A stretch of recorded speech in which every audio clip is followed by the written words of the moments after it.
they sign that contract and they let they promotion no company handle that, and they manager handle that, and they don't know. I was a victim of that. I didn't know what I know now. I never knew. But I want to start by following up on the previous episode where I was talking about the crisis in British boxing. Now, people quite rightly have said, what's the solution? How do we take kids who are talented like Adam Azim, Ben Whittaker, etc., etc.? What's the other kid's name? Carol and Moses Atalma. How do we take these kids and ensure that they get the grounding they need to be world champions? Because we want them to be world champions. Let's be clear. I don't want to see these guys fall on their face. I just have a feeling that in 18 months' time, this cupboard could be bare. Just think about this. This time next year, we might be talking about no more Dillian White as a viable option. We might be talking about no more Derek as a viable option. We might be talking about no more AJ as a viable option. Billy Joe may never come back. Like, there are loads of names that we may not see again, and definitely won't see them in all their glory. So we want those guys to come through. But we have to understand that they're not getting what they need at the moment. And the best way to do it is to take someone like a Ben Whittaker then. Let's take Ben as an example. So I think Ben's been really good. He's done a lot of things well. Number one, he nailed the amateur side as far as I'm concerned.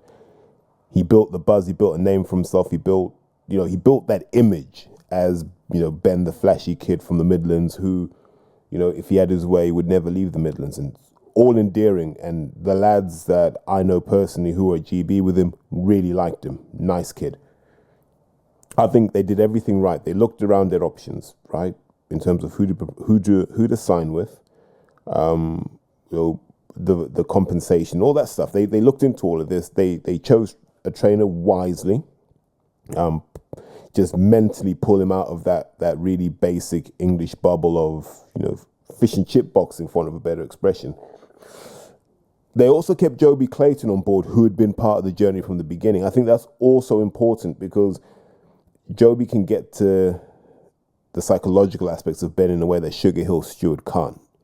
So I think that's useful as well. So as long as those training philosophies don't conflict, you're almost turbocharging your development. So I think on that side, Ben Whittaker's been exemplary, and I think a lot of young guys can learn from that. Where he could develop, and I wish more fighters did this. If I'm sat with Ben now, I'm drawing up a list of people. And that list of people is going to have guys like Tox O. It's going to have guys like Peter Obo. It's going to have guys like Crawford Ashley. It's going to have guys like Dennis Andrews. I'd even put Keith Bristol in there. Those old school guys from like 86 to like 2001. Clinton Woods is definitely in there. Who else would you put in there? You'd put in Morris Core. If you had to, you put Brian Schumacher in there too. These are all guys who were competitive and active in and around that light heavyweight division. And I would spend time with them and I'd be sat there going, Crawford, if you had to box Ben Whittaker, what would you be thinking? What would you be doing? And he'll talk to you. He might even just break down everything you do and go, here's how I deal with that. Here's how I deal with this. Here's how I deal with that. These are the things I'd want to test in you. These are the areas where I'd want to break you. All those sorts of things. And you accumulate that knowledge. You also break bread with him about how did you train? That resilience you got, where did that come from? All these things where you can learn from these old timers. And they'll share their knowledge. You just will pay for lunch or something. As long as you acknowledge it when you are successful. You could sit down with Clinton over a lunch and go, if you had to fight me, what would you do? And he could tell you. Then you say, well, when you fought Glenn Johnson, well, what was your approach? When you fought Roy Jones, what did you see? When you fought Antonio Tarver, what did you see? What made them unique? And what do you think the gap between Clinton Woods and Roy Jones was? Where do you think you missed out? And all these things are the things I'd invest in, and I'd have these written down. And the minute I felt I was making significant progress in these, I'd know I'm closer to being ready for not just winning a world title, but getting to that level. Because you look at someone like Crawford, and Crawford did it from Omaha, Nebraska, but he traveled. People forget he traveled as an amateur. People forget he traveled for sparring. So he spent time around guys like Tim Bradley. He soaked in knowledge, how to train, how to be, where are his weaknesses. All of that stuff was done through the hard sparring. The same with Gervonta Tank Davis. The same with Devin Haney. These guys had such a hard schooling around veterans, wily veterans who knew how to tame their talent. But we don't do that here. So Ben is where Ben is, in the Midlands, training. Adam Azim is with Shane, and they'll bring people into him. But is Adam Azim going out and talking to guys like Rendell Monroe? And people say, oh, he's not they don't have to be amazing fighters, but they have to almost be whatever your kryptonite is. So what's Adam Azim going to do when a guy doesn't fall over? And the guy not only doesn't fall over, but starts walking him down. Get some time with Junior Witter. Adam Azim, what are you going to do when a guy's not there to be hit? Just grab time with these wise older heads and just literally let them show you what the weaknesses are. And then you can go about developing it, because otherwise everything else is theoretical. And it's not just them. I hear the name Hamza Shiraz talked about a lot, and he's gone out to Joe Gooson's gym to train.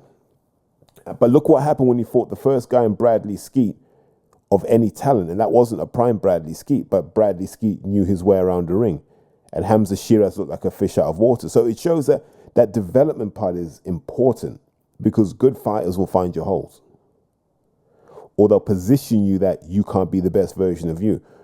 So that's what I want to see some of these young guys do. There's no way we can have people like Tox Owo, Peter Obo, Chris Oko as well. There's a lot of O's in there. Apologies for that. There's no way we can have those sorts of guys. Tony Wilson, Tom Collins, those OGs, and people aren't tapping into that knowledge. Davey Stewart, I know he's a cab driver now, but you could tap into that knowledge. John Thaxton,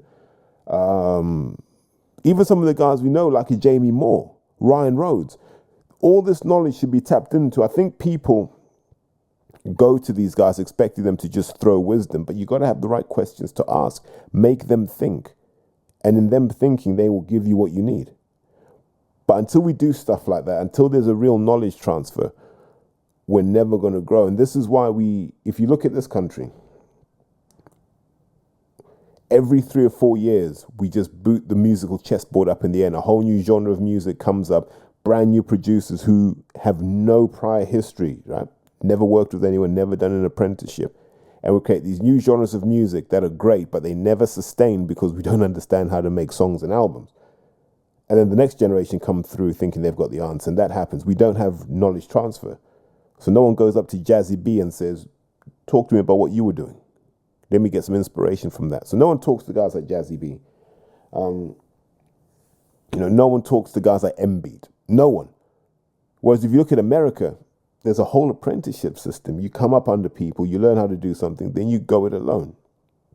And so that knowledge is constantly transferred onwards and outwards. And that's why their model of the music business is more sustainable. There are probably other factors, but that has to be one of the main factors. So let's just switch gears and talk about Alicia Baumgardner and how she is a definition of just wanting to dig a hole as deep as she can and then prove to the world she can get out of it. Now, we thought it was bad enough that she had failed the test. Then we thought it was even worse that she was telling us that the only test they got wrong was the one she popped for. And, her scientific knowledge means that, she's got all the degrees and PhDs in the world. So her base of knowledge tells her that there's no way it was possible for her to fail the drugs test. Now, rule number one, I'll go back to Arnold Schwarzenegger in Twins. Rule number one in a crisis situation: stop talking. Yeah, stop talking. I say another word, don't think, just leave it. Like Dillian did. Dillian put out one statement, disappeared. Yeah? You know who didn't put out one statement and disappear? Conor Benn. And look how much damage that's done to his brand. So Alicia Baumgardner's done everything you shouldn't do in a crisis, right? So she's decided to keep tweeting. She's decided to keep posting on Instagram. But none of it means anything because the world knows that she failed the drugs test. And until she can show credible reasons how and why she failed that drugs test, it's all a mess. So she's out there, right? She's done that a really annoying thing of posting but disabling comments. So she's just getting roasted in the quote tweets. So by doing that, what she's doing is spreading the negativity. Because when you open up comments for replies, it's a subset of one tweet, right? So you can have one tweet and 50 replies, but really it's subordinate to that one tweet. When you block off the replies, those 50 people who would have replied are just going to comment as a quote tweet. And then that quote tweet now goes out to all of their followers, high visibility. Now more people know you're a drugs cheat. The stupidest thing I've seen, like, you almost want to tell it, just stop. Stop talking, stop tweeting, go and take a holiday somewhere. Maybe come off these substances. And then just when you think the circus can't get any more ridiculous, maybe the least intelligent woman in boxing pipes up, Jessica McCaskill.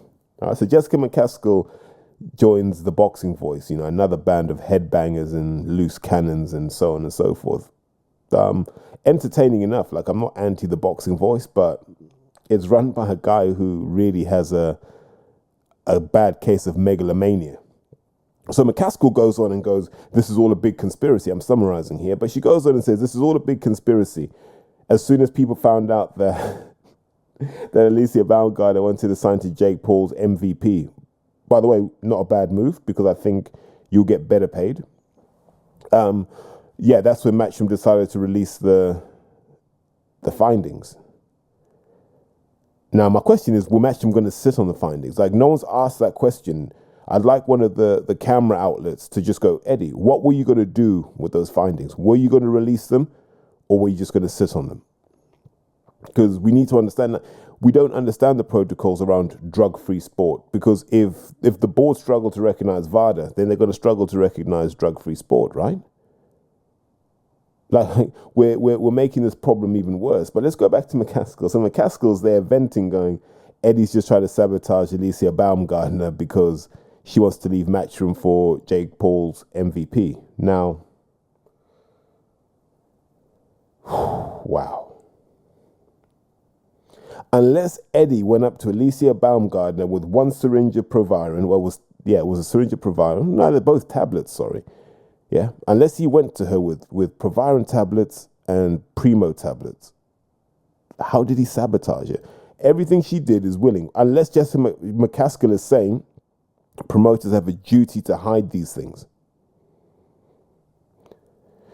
And it all sounded like someone who was pretty bitter about her situation with Matchroom. And you can understand it.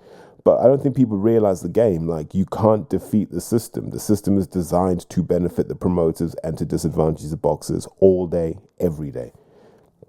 So I'm sure Eddie Hearn gets wind of what McCaskill's saying, and he ain't going to say anything, is he? So he sends Frank Smith to have a hard word with him, saying, if you really want to fight Sandy Ryan, if you want to keep these belts, if you want to box seriously, you better shut your mouth. Issue a statement and apologize. Better know what you're doing. Better know your place. Frank, if we imagine what Frank does in that, really, look, Jessica, Eddie sent me to have a word. What you done is naughty. Now go and tell the world you're sorry, all right? And you can fight Sandy Ryan again. Yeah. Imagine Frank did that in this lack of charisma sort of way. So she issues a retraction, but I'll come back to this principle. Once you upset Eddie Hearn, he will get you back.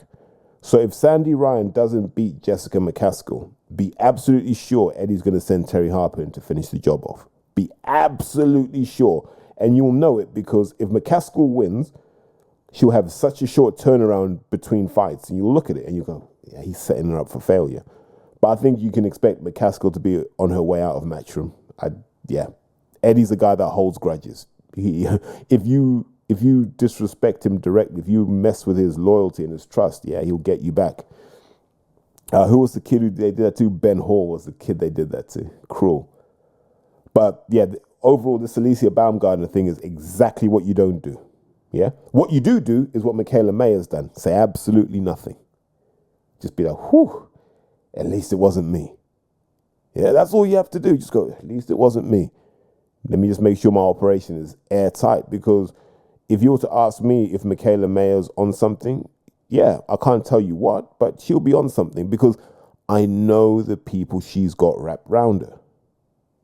So there's no way she isn't.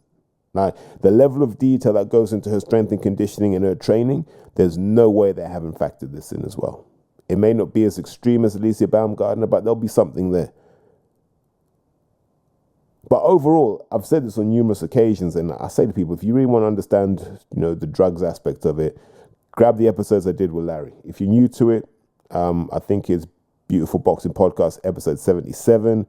If you're not, then it's Beyond Boxing, episode 100 with Larry, if I remember correctly. Now,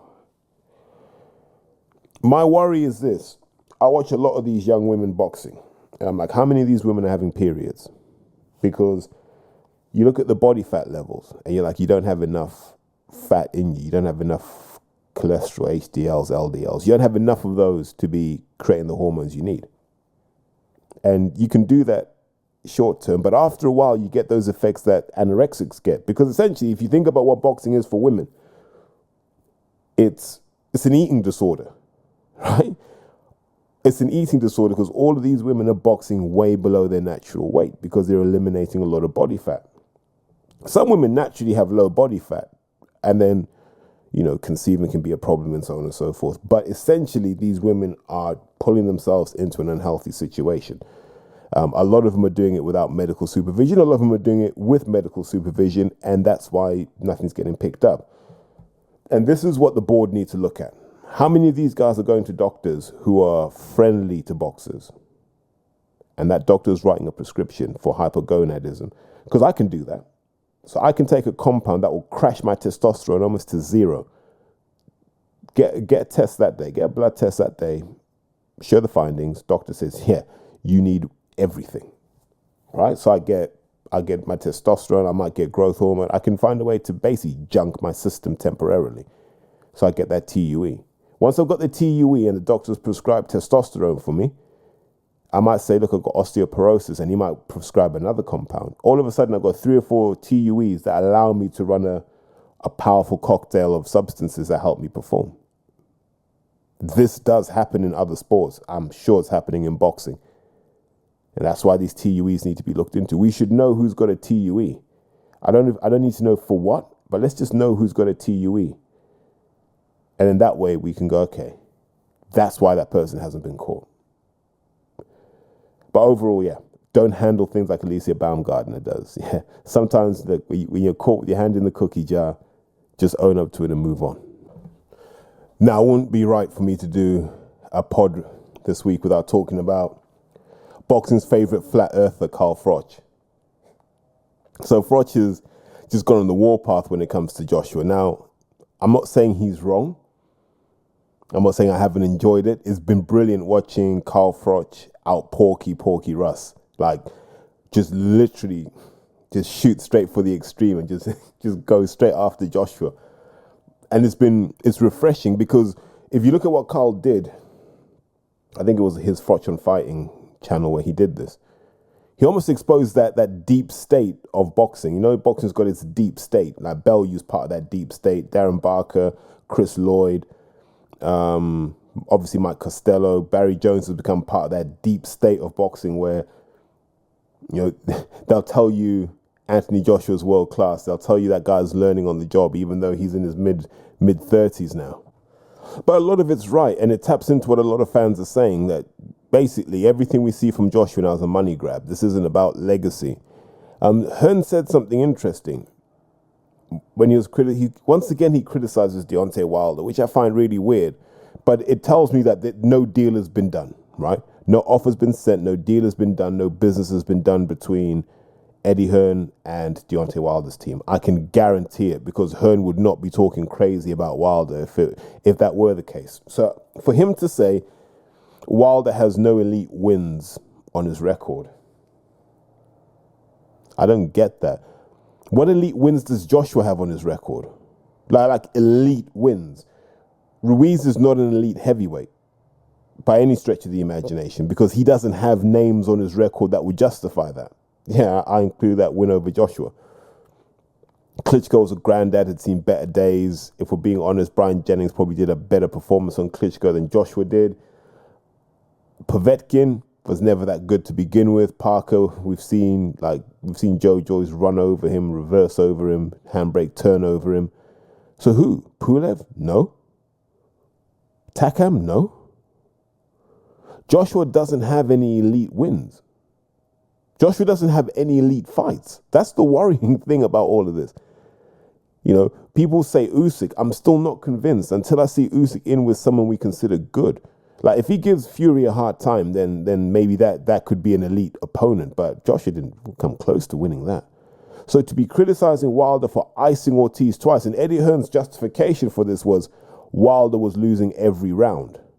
I'm like, yeah, but do you think Ortiz sits at home watching that fight going, you know what, I won every round in this. Yeah, I feel good. Of course not. Wilder iced him twice, savagely. And not being crazy or wild. Remember that second knockout was just bang, bang, bang, boom, detonated on him. Same thing with Brazil. You know, look at what he did to Hellenius. At some point, Hearn just has to admit Wilder has delivered a better career than Anthony Joshua, beyond a shadow of a doubt. Because if you look at heavyweight boxing, a large part of it is, let's just say 50% of it is those knockouts, right? 40% of it will be the wars, the rumble in the jungle, the thriller in Manila, the fight of the century when Ali and Frazier fought for the first time. What other wars have we had? Even something like a James Toney versus Evander Holyfield. And then that last bit is the skill element. Like, oh my God, he really outskilled him. And that would be James Toney versus Evander Holyfield. That would be good. Lennox versus Rackman 2 would be another good example of that. And so when you look at that, like, Joshua just doesn't qualify because he doesn't have any of that. So what do you do with him next? I just don't think he fights Wilder next because I think there are more suckers that you can sell to the public. I think they will. I think they'll find a softish opponent, and it might be the loser of Zhang versus Joyce that Joshua starts to call out. And he might rematch Brazil. You never know. But he'll find someone who's a softer touch and say, right, I'm going to fight this guy. Might even fight Hughie Fury. Commercially, I can see how that would make perfect sense. If they can get Hughie active from fighting, and so far we've been promised a lot, but it hasn't happened. And let me just extend that by saying, I wish him continued health. I hope he's all good. I hope he's happy and healthy. But we haven't seen Hughie Fury. Has he even boxed on Sky yet? I don't think he has. So we don't know what's happening over there, but we can only wish him the best and say, look, we'd love to see you back. But Flat Earth Carl is right, man. Anthony Joshua's a busted flush. And McCracken's probably feeding him lines to drop in, and that's fair enough. But we need more Carl Froches, guys who expose that deep state that we know exists in boxing, the gravy train where people love the freebies, the free hotels, the parties afterwards, all that sort of stuff that they love. Let's expose that because they've got you guys thinking that you're going crazy, that what you're seeing is not what you're seeing. So, yeah, credit to Mr. Flat Earth Carl. I've enjoyed his Frochon fighting. I enjoy that honest take. He has to have been inspired by Porky Russ. I don't care what anyone says. Like, there's no way Carl's doing this without Porky. I mean, that's what I'd say for absolute certain. So let's just switch back quickly and talk about Canelo versus Jermall Charlo, which is kind of dividing the boxing world, right? Like, I think it's a good fight. I think sometimes we get obsessed with weight classes and then forget what people actually stand on the scales at. So if you think about it, Jermall Charlo as a light middle, what's he standing on the scales at? 71 kilos? And Canelo as a super mid, what's he standing on the scales at? 75, maybe 74? Probably no. It's about, yeah, so Charlo will do about 70. I think Canelo will do about 76. There's only about 6 kilos between them. Really. Now think about the times you've been around your mates, right? I'm sure there are mates that you're like, I could have a fight with him, and he's probably got 10 kilos on you. And I know people talk about, yeah, but it's elite, but they're both elite. So sometimes we get obsessed with weight classes and not realize that, you know, Charlo could let his diet go a bit, and he could, you know, take that scale weight to 73, 74 kilos.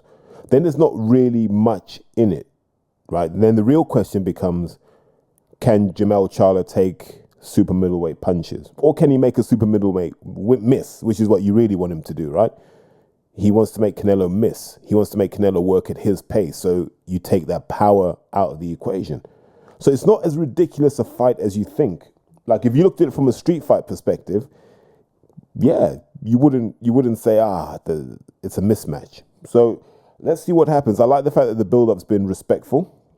I think Charlo realizes that this is being done off Canelo's back, and Canelo will drive the engagement. Canelo will drive the numbers. Charlo just has to make sure he secures that bag.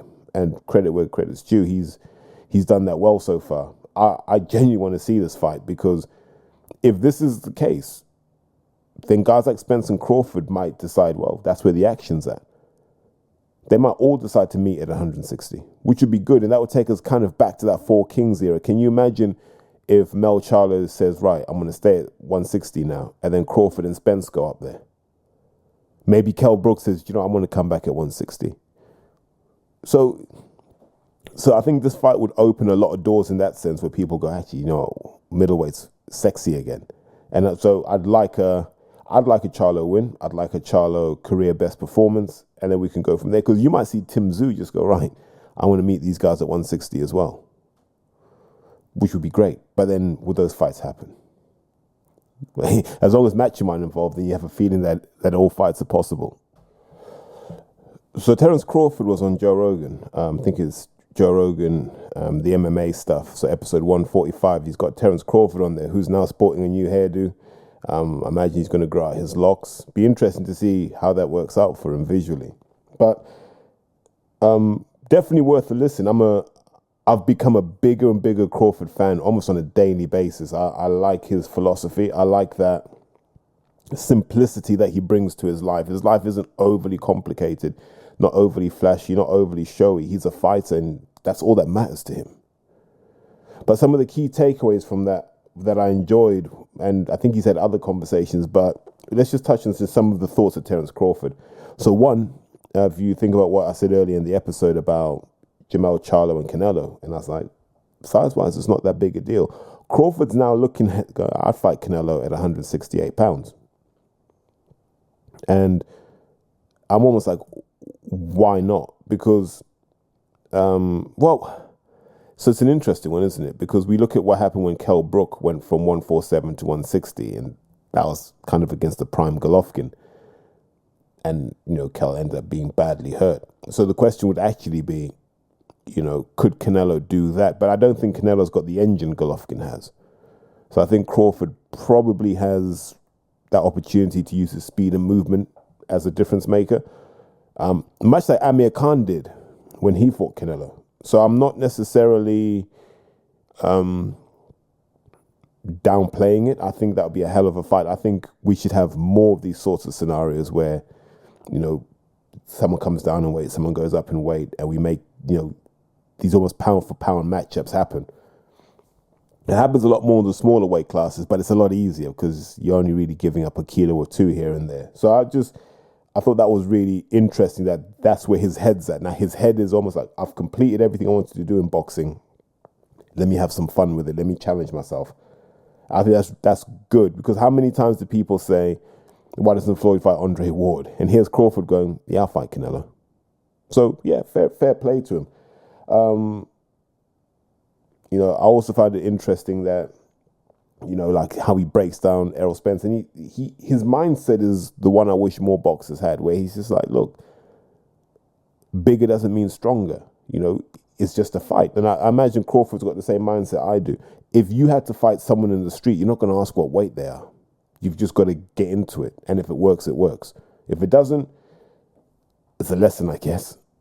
So he also had some interesting words about Tank, where he said, we haven't seen Gervonta Davis against one of the elite guys in his weight class. Now I'm like, he's kind of got the same record you have, right? Where he's fought guys he was meant to beat, which Crawford has done. Up until Spence, he'd fought guys he was meant to beat. So I think Tank, of all the people out there, Tank is almost the most alike to Terence Crawford right now. And so he is right. But at that time, Ryan Garcia was seen as a peer, and he beat him comfortably. So now you've got to go and see, right, what can you do against Loma? What can you go and do against Haney? In fact, I'd like to see the Loma fight. Let's have the Loma fight, maybe the Shakur Stevenson fight, and the Devin Haney fight. Tank could do those.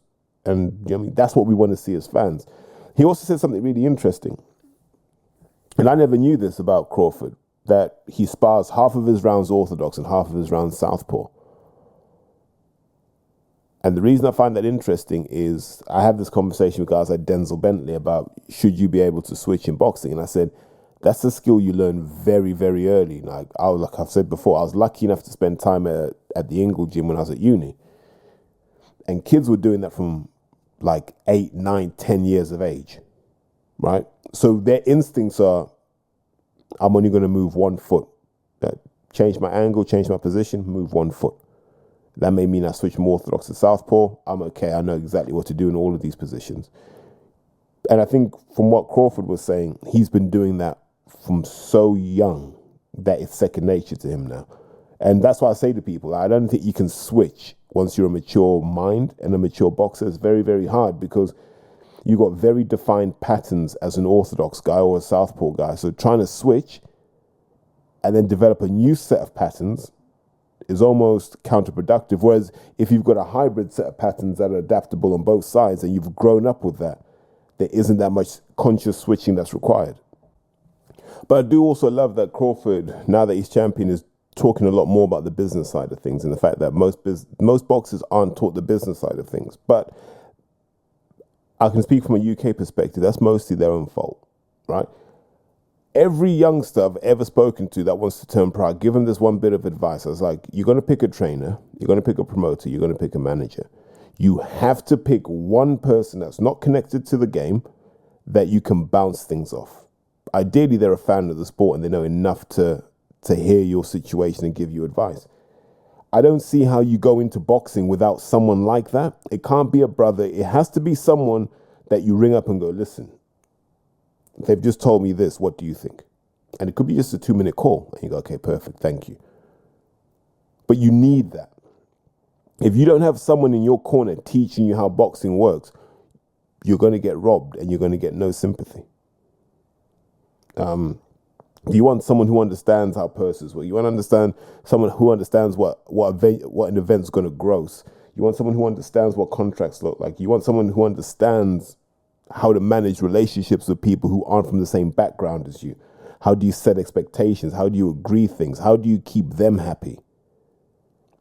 You need that kind of mentorship because your manager's not going to do it. Your manager's got other interests and competing interests in a lot of situations. Your trainer may be like, I need to get 6 kids on this show, so I'm going to put him on there, whether he wants to or not.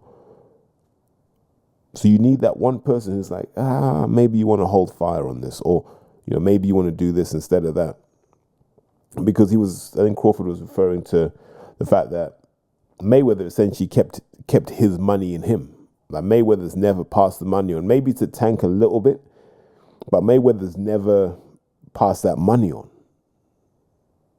And that's what people want. They're like, Floyd, throw the ladder down to us. But I think it's more on boxers to do that. Like Floyd had to build himself up. They should have to build themselves up. Too many guys, it's like the G Unit problem. Too many guys looking at Floyd for solutions and not giving him options on how he can help. And it's true here.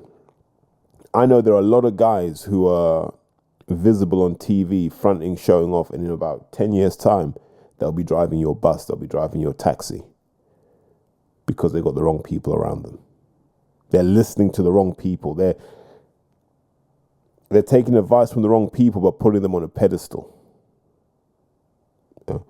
Imagine you're taking advice on what to do with your money from someone who's never invested in their life, from someone who's never lost money.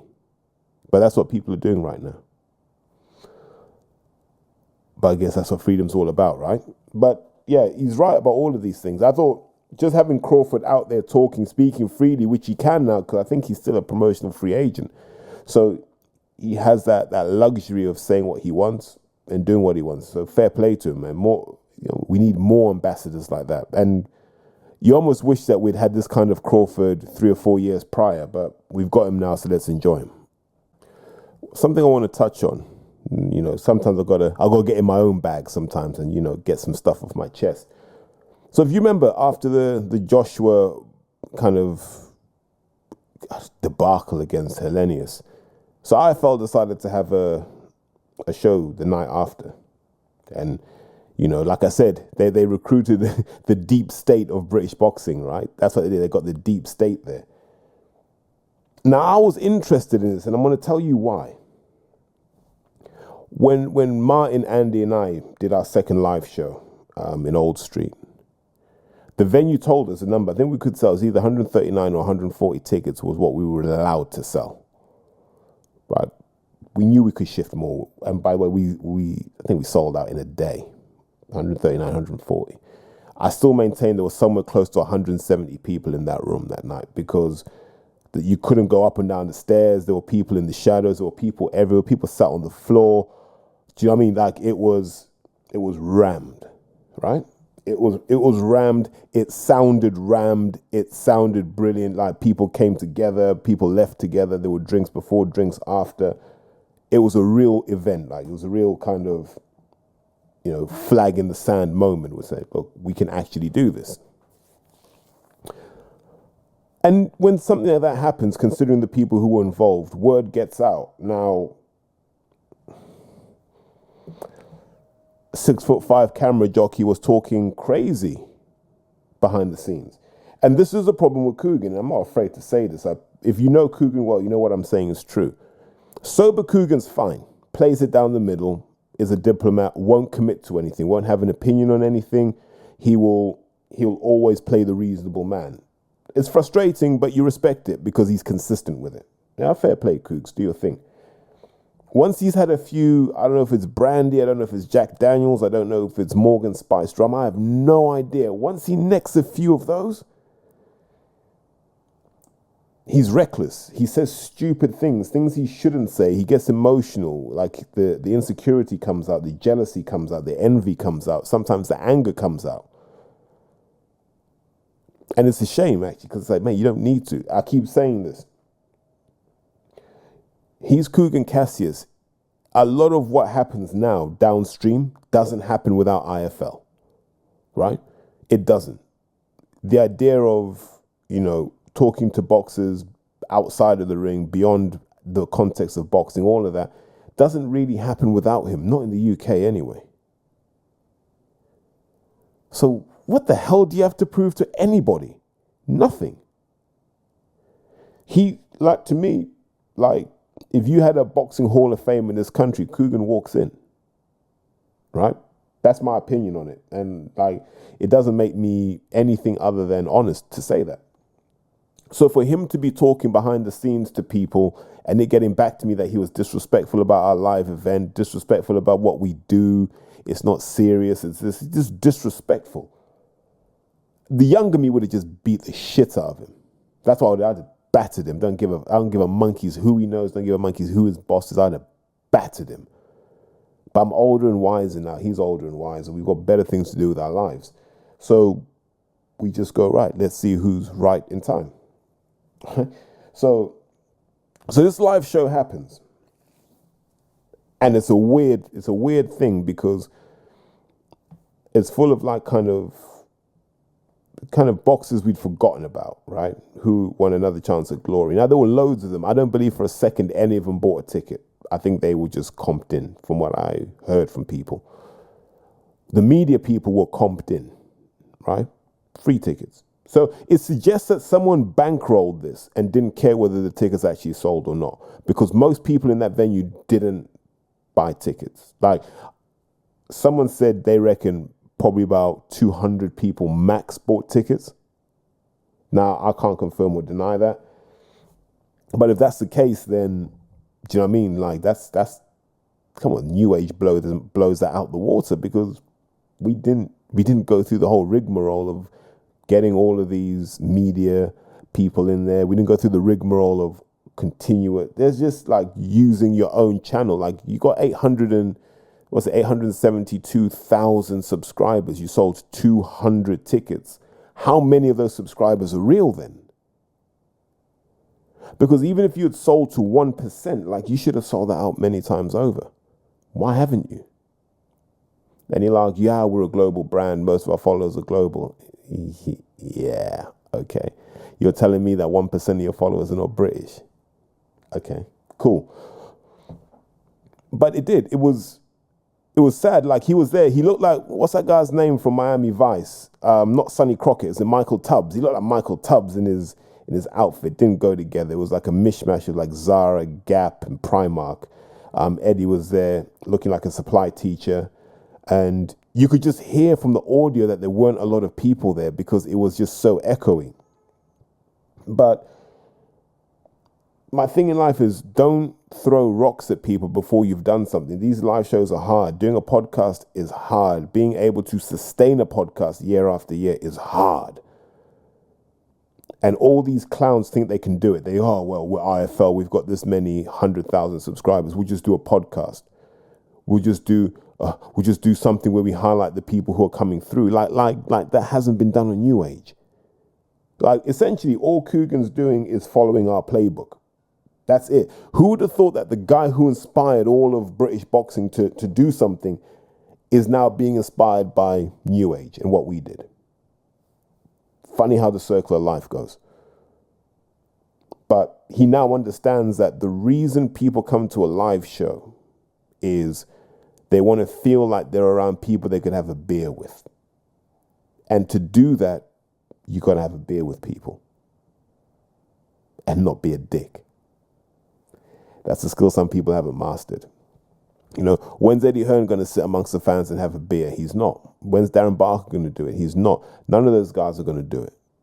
So how are you going to even want, you're not going to have people want to come and see you. That's why we never heard a lick about that boxing brunch after a while, did we? Because these aren't people who are accessible to fans. I am. People know that. You see me at a show, we want to grab a beer, we'll grab a beer. Grab a photo, we'll grab a photo. Have a chat, we'll have a chat. And when people feel that about you, they're like, I can go and see him live because I know what I'm getting. Instead, you just got like a really badly, didn't even look like they'd rehearsed it. Like no one had thought about the actual, how should the stage look. It was horrible. Considering how much they've got, how big they are, what they generate, you're telling me you couldn't just put down some dough? What do I know anyway? Yeah? I don't know a fucking thing, do I? But listen, hopefully now those guys, well, not even those guys, because I think a lot of the guys at IFL are cool. I don't have an issue with them. Hopefully now Coogan looks and goes, yeah, what those guys were doing wasn't easy.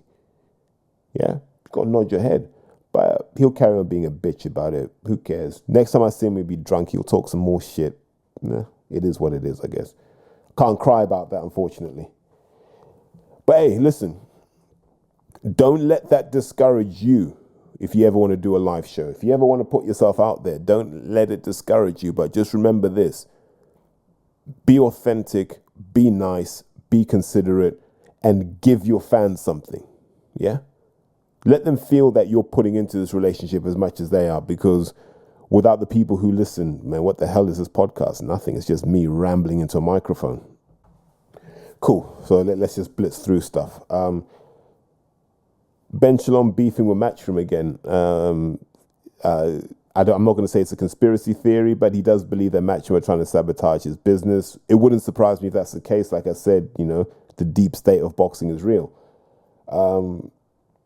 I still maintain Ben Shalom's got this whole Dan Aziz thing wrong. I saw the press conference, and Dan shouldn't have to justify a single thing in his career, as far as I'm concerned, because I was there when no one was signing Dan. Yeah? I was there when he had to do an extra year in the amateurs because no one was really showing that interest. No one understood what we understood. Yeah? That, like, I've never seen Dan dropped. I've barely seen Dan wobbled. I've seen him get frustrated because someone was hitting him, but I back his chin. And I know how hard Dan hits. I know his work ethic. And his work ethic's improved immeasurably as a pro. So I never had a doubt that Dan would make it. I'd always push wherever I could, to make sure that people understood Dan Aziz is serious. The rest of it he did himself by not losing, refusing to lose. I don't know why Sky Boxer don't emphasize this. If you really break it down, Joshua Buatsi never thought he'd have to fight Dan Aziz. They don't talk about it publicly, but they never thought they'd have to fight Dan. They thought Dan wouldn't get to world level, and they would. They don't talk about this, but this was said and I heard it. Yeah, they never thought they'd have to fight Dan. So the fact that they're having to fight Dan is a massive come down. It's a humbling experience. But for Dan, it's like, I told you I'd get here. And now Dan's got that thing where he's like, I will break you. And I hope he does. I love the fact that he had the war cap. Like, he didn't offer me one. I'm, slightly teary about that. But I don't think Sky and Boxer have really put enough into Dan. Dan shouldn't even be, in my eyes, Dan shouldn't even be having this fight now. He should have been put in for that IBF eliminator. Then they could have had the fight. So I think, I can moan about this. I'll moan to the right people about it. I don't inherently agree with how it's been promoted, but we are where we are. We get a good chief support in Isaac Chamberlain versus Mikel Lawal. Two genuinely good guys, two genuinely tough men. My God, Isaac's going to have to avoid that right hand like anything, but he's got the talent to do it. I'd love to see Isaac get that British title finally and then, start propelling himself. I still think Sky should be making a play for Dan to get the winner, Isaac to get the winner of Opetaya versus Bradis. I think Isaac beats both of those guys. They're the perfect size for him. Maybe the winner of Billam Smith or Coley, but if I'm being honest, I don't know if they will, because every time you think they're going to do the right thing promotionally, they don't. But we're here hoping. What else is happening in terms of Britain? O'Hara Davis. Imagine if O'Hara Davis beats Rolly Romero, becomes WBA champion, and he becomes a world champion before Yard. That would be really interesting, because for ages, Yard has been that guy, the guy that's going to be this generation's anchor, commercially, getting bums on seats and stuff.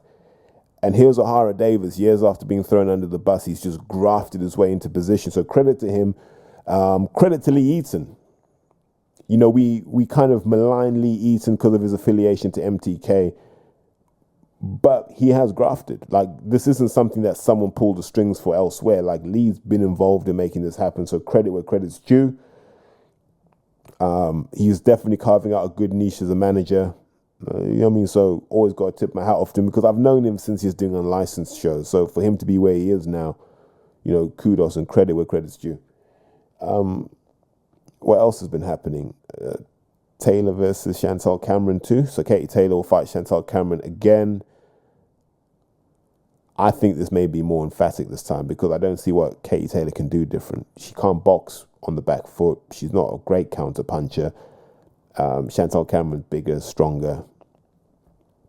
So I can see that being the case, that, it'll go the same way. And rematches often go the same way as the first fight. But it'd be a good way for Katie Taylor to bow out. But let's come back to... Do you remember when they complained that they couldn't get the Aviva? And that's why they did it in the 3 Arena. So it's like, okay, I'm sure you can get the Aviva at some point before the end of the year. Or even the RDS. So why wouldn't you? And sadly, I think we realized that Matchroom don't like spending money. Not even as a farewell. And it might be a farewell if Katie Taylor loses. Not even as a farewell to the woman who put them on the map as a credible outlet for women's boxing. That's kind of hurtful. And I do feel she has been cheated in that sense. But this is what happens when you aren't in the public and you don't share your opinions. She's almost too humble for her own good. But yeah, I thought, in fact, if you did it in the UK, you do it in a bigger arena. But, I don't know what goes on in Ireland. Maybe there's a natural limit on what you can do in boxing in Dublin for historical reasons. Well, not even historical, just like recent history.